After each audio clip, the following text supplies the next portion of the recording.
සියලු පූජාවන් ලැබීමට සුදුසු වූ ඒ සම්මා සම්බුදු පියාණන් වහන්සේගේ උතුම් ගුණ වර්ණ.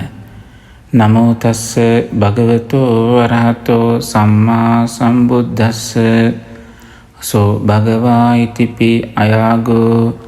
ඒ භාග්‍යවත් බුදුරජාණන් වහන්සේ මෙසේද අයාගෝ නම් වනසේක.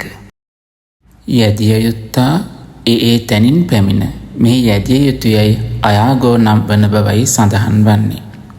දෙය්‍ය ධර්මයන්ට ආධාර වූයේ යයි කියන ලද්දේ යනුවෙන් සුත්ත නිපාත අට කතාවන්නේ මේ අයාගෝ කියන වචනයට අර්ථ දී තිබෙනවා.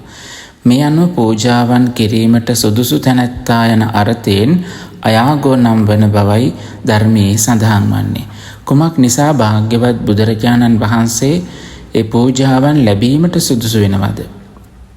මෙහි සඳහන් කිරීමට යුතුම කාරණාව තමයි පරමාර්ථ සත්‍යයෙන් දැමුණු ඉන්ද්‍රියන්ගෙන් යුක්ත භාවය නිසාම, එනම් සිව්මග නැනින් කෙලෙසුන් නසාලු උතුමන් වහන්සේ නමක් නිසා භාග්‍යවත් බුදුරජාණන් වහන්සේ කාමයන් අතහැර අගාරව වසන ඊතා සංයමයෙන් යුක්ත වූ උතුමන් වහන්සේ නමක් බැවින් ඒ භාග්‍යවත් බුදුරජාණන් වහන්සේ තුළ පවතිනා වූ උතුම් ගුණස්කන්ධය නිසාම ඒ තැනින් ගෙනවුත් පූජාවන් කිරීමට සුදුසු යන අර්ථයෙන් භාග්‍යවත් බුදුරජාණන් වහන්සේ අයාගෝ නම් වෙනවා.